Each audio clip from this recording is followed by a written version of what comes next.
Okay. Thank you, media.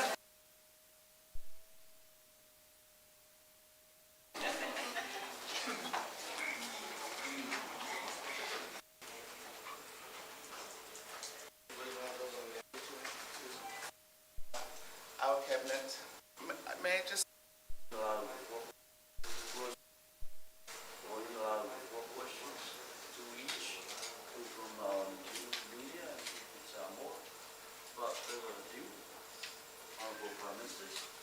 Well, we had understood that we wouldn't necessarily be making formal statements, but since we've been invited, may I just start off, Prime Minister? We've just completed a meeting of our cabinet and the Prime Minister and her ministers and parliamentary colleagues, especially with the leaders of the other parties in the New Zealand Parliament. We've had a very wide-ranging discussion. Prime Minister and I had the opportunity to have a short bilateral just between the two of us. And we seem to have spent more time talking about regional issues when we were talking by ourselves. And then, of course, a few key issues around the bilateral relations with Samoa. But then we expanded that discussion when we met as a group. So the range, essentially, of course, climate change, the recovery from COVID, the prioritizing of development sectors, education and health being very key, the recovery and rebuild for our tourism economies, of which, of course, New Zealand has a very well-developed tourism destination, are probably facing similar issues. With tourism, we had the king tides recently. We were a bit fearful that that would further impact us, but fortunately, it's not as dire as we thought it would be. But nevertheless, there is a slight damage, of course, and costs to that sector, of which we will respond to, because we're very keen for the sector to recover and rebuild. Of course, the traditional issues of access and mobility for the Pacific to travel and to work was one of the issues that we discussed. We prioritized agricultural development as one of our rebuilds for Samoa, and our Minister for Agriculture, knowing that New Zealand has very strict bio protections, and we appreciate that, of course. But this is an area where we engage with, not the least being the RSE workers that work in your horticultural sector mostly. So it's been wide-ranging, nothing too contentious, very friendly and warm. And of course, because the Prime Minister has travelled here with her delegation for the 60th anniversary of the Treaty of Friendship, the discussions have taken place in that spirit, that we are friends and neighbours. Thank you.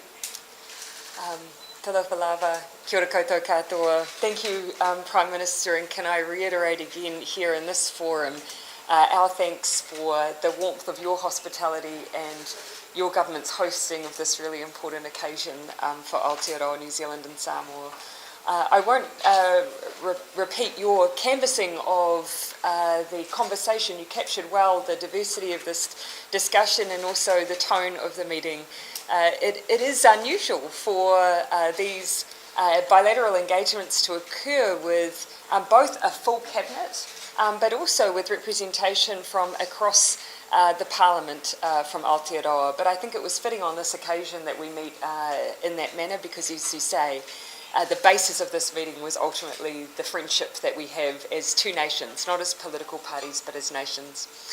Of course, alongside the discussion that you've already outlined, there was some discussion of additional project work that New Zealand and Samoa will embark upon together. It has become tradition that when we mark the occasion of our Treaty of Friendship, we seek to highlight some of the priorities that we have together by committing to additional projects, and we've done that today. The first is with the priority your government has placed on the redevelopment of the market on the waterfront, which, if I recall, was damaged by fire in 2016 and is an economic hub for particularly small business owners, many of which are small businesses are owned by women. So that's an area we're pleased to work alongside you in that redevelopment project. The second area of partnership, and it is a major priority for the Samoan government but also for New Zealand, is climate resilience and adaptation. You have your own priorities, Prime Minister, and I know that, for instance, renewables and the adaptation work that may be required to protect your critical infrastructure is part of that. And as part of our climate partnership, we've set as an initial starting point for those projects that we will work on together under your lead, a commitment of $15 million. But again, as I say, these are initial starting points for what I understand will be and believe will be long-term partnerships on these dual priorities. Prime Minister, again, it's been an honour and a highlight for us to be able to come and join you for this dialogue and for this memorable occasion. It has, yes, been short, but it has not lacked, I think, depth, and so we're very grateful for that. So, kia ora koutou katoa, ngā mihi nui kia koutou, whawhatai lava.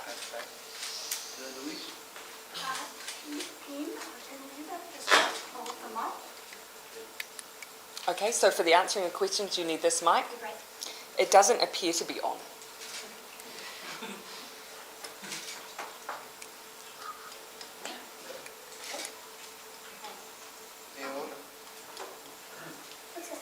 We can project. Is the issue that you're all mic'd into the system? Oh, you've got one, so we might have to share.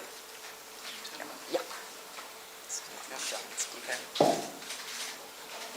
So the first question, Benedict from TV News. Prime Minister, Samoa, you're opening back up to the world again. You're welcoming back tourists. Can you tell us a bit about that? And is it easy for you to do that, given so many of your workers are in New Zealand and Australia picking crops?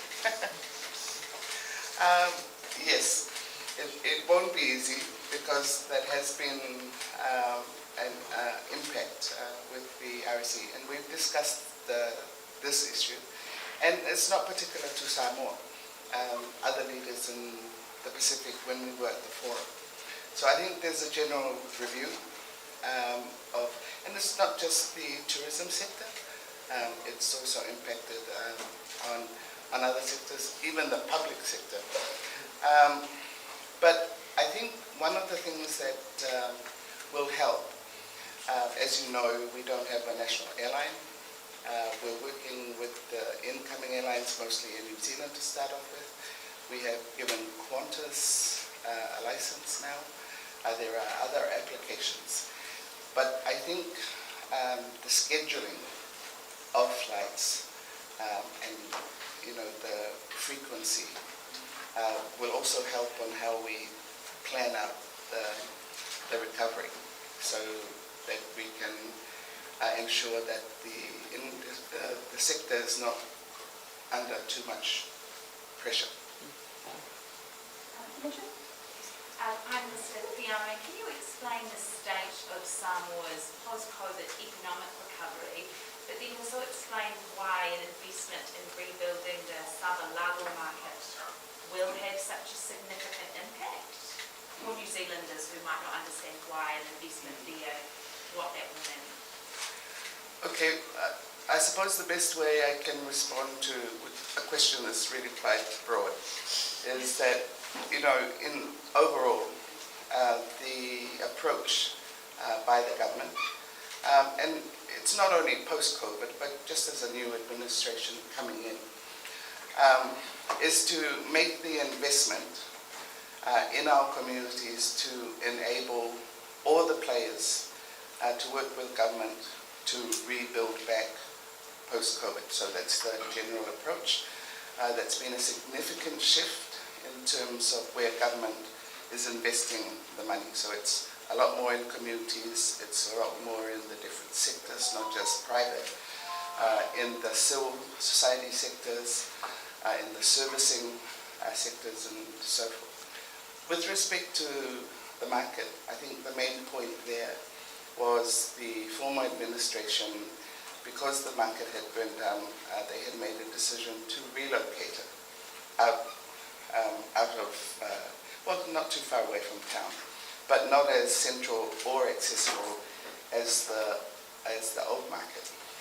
We've come into government, we've determined this is such a significant business hub, and it needs to be centrally placed so that it's accessible. So that decision was made. It's a market that has a range from, agricultural produce to, cultural products. It will be, as many markets are around the world, they become iconic and an experience, especially for tourists. But of course, the main point is that it's accessible to the locals. Dami, to the more online. My question is open to both Prime Ministers. And it's on the Treaty of Friendship. 60 years is a long time, and as our Prime Minister alluded to last night, it's a lifelong friendship. And my question is, Prime Minister Andrew, what is New Zealand offering Samoa, and also Samoa offering New Zealand rights in terms of this celebration, I guess in terms of possibility of travel cases? Well, you've heard some of the areas where, under the auspices of the Treaty of Friendship, we will continue to work together. But I think the most important thing with our friendship is that it won't be underpinned by individual projects, but by the fact that we commit to work collaboratively with one another on the challenges that we each face, and that we both respect and appreciate the contribution that each makes to each other. And here I want to highlight the contribution that Samoa makes to New Zealand, which I've tried to use every opportunity to reflect on that because it is significant. The Samoan community in New Zealand, the diaspora, makes a significant contribution. It adds depth and diversity, it contributes to our education sector, our NGO sector, our religious communities, our civil society, in every walk of life. It is the third most spoken language in Aotearoa. And so for us, it's about what we can do to continue to work together in the spirit of that partnership and relationship. So that's a broad brush, but you've asked specifically on the question of movement. One particular area where we've committed to doing additional work this year is that we do think the movement of diplomats and politicians in particular should be easier into New Zealand. So we're working on making that movement much more seamless. The other area is obviously a commitment to keep working on the RSC scheme because it should be mutually beneficial to both countries. And Samoa has raised concerns around the loss of skills, and so let's work together to make sure that it continues to be mutually beneficial. And the third area is under the guise of PACER Plus. There is work on labour mobility, and we've discussed today ways that we might work together on that issue too. Now, two waves are more online. Welcome. You're right on the ball to see that Samoa and New Zealand have had a close relationship over many decades in terms of trade, economic, sports, education opportunities, and aid margins. How do you see these relationships going in the future? And what can Samoa do to grow its export market to New Zealand in terms of agriculture and primary produce? Thank you for the question. Firstly, I'll start with the last part of your question. There are significant opportunities, and of course the whole underpinning of PACER was to ensure that we see those trade flows between our Pacific nations. One of the issues that's been raised with us is that in New Zealand, of course, whilst we will benefit from those extra trade flows, particularly of some of the horticultural products that come from Samoa, in some cases our biosecurity and quarantine measures have been a barrier. I know that in recent times we've worked through that issue on citrus products. It's been raised with me that we have a few other areas where Samoa would like us to prioritise, and we'll continue to work that through, because these are areas where it's produce that Samoa produces and New Zealand does not. It is mutually beneficial. We just need to make sure that we get some of the regulatory processes in the right place. But in other areas, here I would say that you can hear from some of the areas we wish to embark that there are new challenges our region faces, and we've already stipulated that climate change is one of them. We know that renewable energy is one of the areas that Samoa wishes to prioritise, and we're keen to partner, but so some of the flood protections is another area. But that won't change our commitment to also working with Samoa on what your existing priorities are, and the Prime Minister has been very clear that that continues to be health and education as well. Finally, we're very keen to, again, the new incoming government has made a priority public sector capability and capacity building. This is an area where we would like to stand and support, and the Prime Minister has flagged a couple of areas where we think that we can deepen our partnership there. Tourism, regional economic development particularly being potentially some of those. Aotearoa. Thank you, Honourable Prime Ministers. Thank you, media, to our friends on the Real Malata. Thank you for coming.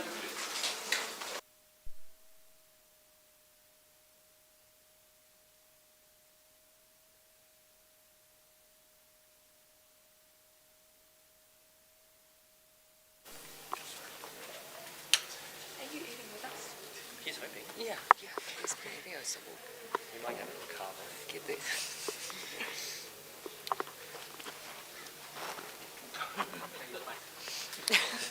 We just came from the middle of lunch, so. Good leftovers from last night. So much. All right. Look, you've already heard introductory comments, so feel free to crack into questions. The RSC scheme is causing some headaches for Samoa. What do you think the solution is? Yeah, I think the last time that the Prime Minister visited New Zealand, she made it clear that for Samoa, it's just a matter of making sure that the scheme is still working as it was intended from all parties' perspective. We want the RSC scheme to benefit both Samoa and New Zealand, and what Samoa has identified is that in some cases where it was primarily intended to be an employment opportunity for those in Samoa who are unemployed, it has increasingly over time taken skilled labour out of Samoa. We're very open to working with Samoa to make sure it works for them, because that will work for us. What can you do though? It will very much come down to the way that the scheme works up front in identifying workforce on the Samoa end, which is why we've said to them, look, we're here to work alongside you, but it's really a matter for the processes that they want to see happening in country. One thing we have highlighted is there's often existing relationships where we've had workers on repeat occasions coming back into New Zealand, and that's just something to be mindful of as we work through this. Why haven't we seen anything concrete around the RSC scheme today? Oh, because ultimately it's really for Samoa. They've indicated that they want to give at their cabinet level a bit of consideration to how the scheme works for them in the future. And so we await the outcome of that. We do still have workers moving into the RSC scheme at the moment. In fact, we have a higher number of Samoan RSC workers in New Zealand than we usually would. But we're totally respectful of the fact that Samoa wish to go through this process. My view is that the RSC scheme will continue. It's just making sure that we give Samoa a bit of time to see how it's working for them as they recover from COVID and as they seek not to lose too much of their skilled workforce. Are you in the mood to make that climate change funding flexible funding for Samoa to prioritise? We have said all the way through when it comes to the climate financing that we want to work alongside the Pacific with their priorities. They're best placed to identify what are the most pressing issues. You know, for Samoa, they've already said that renewable energy is one, but also flood protections. As they've had more development up into the inner part of the island, they're seeing some of the impacts of that when there are heavy rains into the coastal areas. So working with them on those things that will provide greater resilience to mitigation. You mentioned looking at areas around economic development more with Samoa. What does that look like practically? So is that, for example, rebuilding the market, they request money for certain areas like that, and then New Zealand helps out? We do want to take a partnership approach. You know, here the government is best placed to identify where those economic development opportunities exist. One area has been the rebuild of the market that particularly has affected small business owners and women. And as tourism looks to return, it's been previously a significant part of their tourism profile here. It's been the place where people have been able to, yes, buy agricultural products, but also cultural items as well. So as I've identified that as being a really critical piece of infrastructure, it's an area where we can come in and support the redevelopment of that marketplace. On that marketplace specifically, talking to locals and business owners there, and that use the word lifeline. Yeah. What was your sense when you spoke to the Samoan Prime Minister about how significant that market is to this local economy? I mean, many New Zealanders who have visited Samoa, of course, the diaspora in New Zealand, they know that marketplace. It is part of the economy here. Locals and tourists visit that place. So, yes, we for ourselves can see that it's incredibly important. And then, of course, the government have also identified it as being important. Ultimately, I think the reason there's been a delay from the fact that it was destroyed by fire in 2016 and the fact that they're now looking at the rebuild is because the previous government had an alternate plan to relocate the market elsewhere. The new government has decided no, they'd like to redevelop it in its original site. That decision now enables us to come forward and support that priority. The Prime Minister alluded to some discussions, I think it might have been even in one-on-one, around regionalism. Can you update us on the post-PIF talks that you've had in that space? I guess Fiame was obviously a member of the parties to the Suva agreement. Is there any update on Micronesia particularly? No, not particularly. In fact, I think that demonstrates that PIF was a chance to really settle some of those issues. The Suva agreement had the broad support of the Pacific Island Forum. Yes, Kiribati continues to sit outside at their choosing, but all sides have said the door remains open. I think one of the things that we reflected on together was that as a result of that Pacific Island Forum, New Zealand often hasn't been part of a formal sub-regional group. In fact, New Zealand and Australia have often not necessarily been identified within those sub-regions, but being slightly out there on their own. As a result of that meeting, it has been decided that New Zealand now sits within the Polynesia sub-regional group and Australia in Melanesia. You know, that actually gives us an opportunity to work more closely within our region on issues within the PIF. So not a lot of fanfare around that, but I think that's a significant outcome. What does it say that it hasn't been any sort of breakthrough or any sort of negotiations about Micronesia, noting, of course, that there's no new addition to that Micronesia? It is only Kiribati here at this point that have decided that the Suva agreement doesn't satisfy their concerns. I wouldn't necessarily expect in just the short weeks after for them to have concluded their next decision. But I think the outcome is the door is open on both sides. Just speaking to local businesses this morning, they said the COVID lockdown had showed that maybe Samoa was too reliant on New Zealand for tourism and the RSE scheme. Do you think there's some truth to that? And what can New Zealand do to help grow its independence? I think every economy in the aftermath of COVID has been looking at how they can build greater resilience to the shocks that can be caused by, be it a pandemic or the economic shock of the recovery in the aftermath. And so whether or not that means ensuring that we have, on New Zealand's part, strong domestic tourism, or in Samoa's case, resilience to any future shocks around international tourism. So no country, I think, is in the aftermath sitting back and not reflecting on how we can each build that greater resilience. What makes a 24-hour trip like this worth it, and do you feel like this has met that threshold? This is an incredibly important milestone for both Samoa and New Zealand. We do not have a treaty of this nature with anyone else. New Zealand has a particular history here as well. And so whether or not it's 24 hours or a week, the ability to come here, renew and recommit to the treaty, but also actually be able to have a dialogue with Cabinet, which is rare as well, can be as productive as if we were here for days. Minister, a question from reporters back home.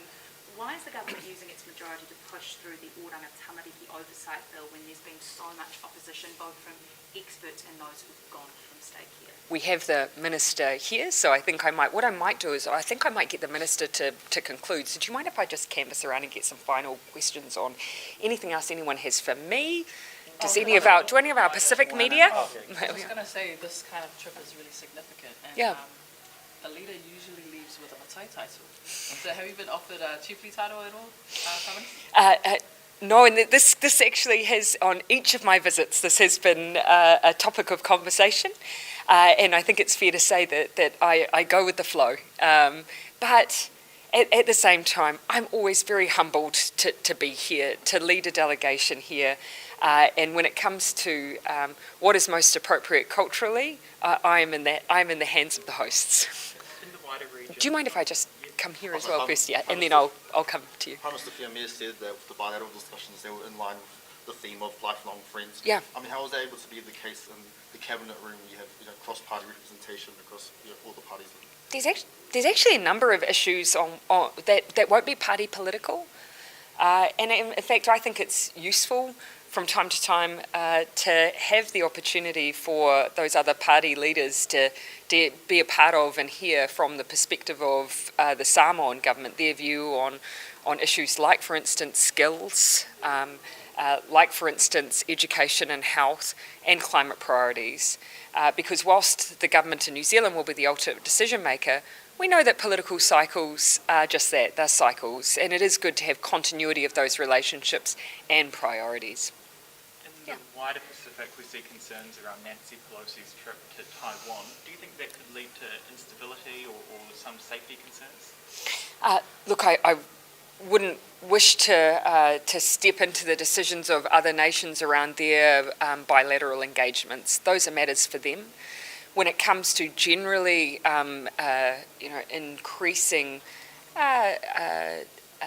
increasingly a contested region, including South China Sea or issues around the Taiwan Strait, here we will continue to call for diplomacy and dialogue to work through those issues.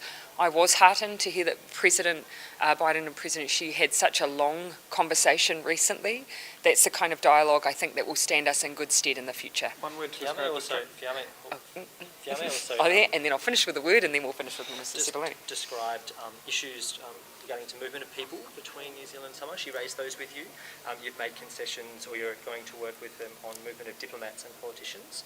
Is there a willingness to make it easier for everyday Samoans to visit, travel, move to New Zealand? So we did discuss the issue of mobility, and one of the competing issues here is that, of course, on the Samoa side, yes, the issue of it becoming easier for movement, but at the same time a desire to retain skills. And so the way it's perhaps better phrased is, how do we ensure that we have a cycle? So not the long-term departure and loss of those skills. I think that's where there is room for us to talk about how we can improve that. We have the PACER Plus work on mobility. I think that's a really good forum for us to expand on that conversation. And as you say, we do think as a starting point we can make it easier for diplomats and politicians. Does it have to be one-way movement as well? Could it be some New Zealanders moving to Samoa? Well, I think that, of course, for short-term movements, New Zealanders have a bit more ease of passage. But no, it shouldn't just be one way. We should think about reciprocal arrangements. In fact, the practice is for New Zealand that we always seek reciprocal arrangements. I'll finish there. My one word would be, well, it's hard, warm and productive. We have in a short space of time continued on some important work. We've got some significant projects we've launched today. But at the same time, it's been in the spirit of friendship, so warm and productive. I'll let the Minister then finish. Okay. Do you want me to throw that one in? Yeah, could you? So, question from back home. Why is the government using its majority to push through the Oranga Tamariki oversight bill despite widespread concern and criticism from experts and also kids that have gone through state? Yeah, we've traversed that bill quite extensively, and we need to move ahead. We were told through the Beattie report that we needed to act with urgency to get the oversight system in place. And I think there is some confusion out there with respect to what is actually in the bill. I'm looking forward to the committee stages in the House, to be honest, so that we can pick it apart and have a real debate about what's in front of us. But it is important that we formalise this system for the sake of the rangatahi. Is it something you consider pausing, the progress of it? We have no plans to pause it. And why scrap the Children's Commissioner? We're not scrapping the Children's Commissioner. This is one of the misconceptions around the legislation.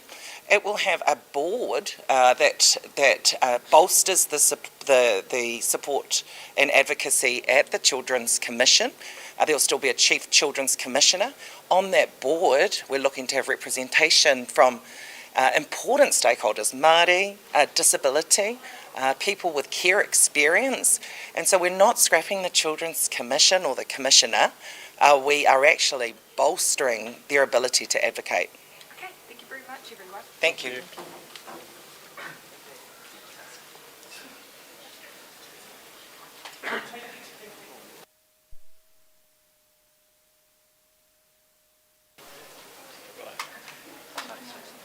Folks, if there's anything left, I'm very happy to take any questions. Do you think that the Wārangi Tamariki, we've spoken to Karen back home, but do you think it should be paused, the Wārangi Tamariki oversight bill, given that extensive criticism we've seen? Oh, look, saying that the people who've been victims are confused and she's going to explain it to them in the committee stage shows Carmel Sepuloni's out of touch on this issue. These are people that have suffered badly, gone to a great deal of personal effort to express their views, and the Minister says they're confused. I'd rather believe them than the Minister. And how would you describe the 24 hours in Samoa? Oh, very enlightening. We've learned a lot about how the Samoan people think about our relations, some of the challenges that they face, how we can help them build the relationship, all of which is valuable. What was it like? Cabinet table? Well, look, I think it was useful just to hear that, a lot of their views are a lot more nuanced. So even things like the RSE scheme and immigration, it's not as simple from their point of view as opening up access. They want to make sure that people don't just leave their own country. So if we want to get, a boosted RSE scheme and more Samoan people coming to the New Zealand labour market, that's going to require a lot of listening to them, which has been a helpful thing today. What was it like meeting the former Prime Minister Tui Lepa yesterday? Look, I had a bit of a dialogue with Tui Lepa. It was interesting to hear his views, although it was quite a noisy environment, so it was sometimes difficult to hear exactly what he was saying. But look, we were pleased to hear what he had to say. Thank you very much, guys.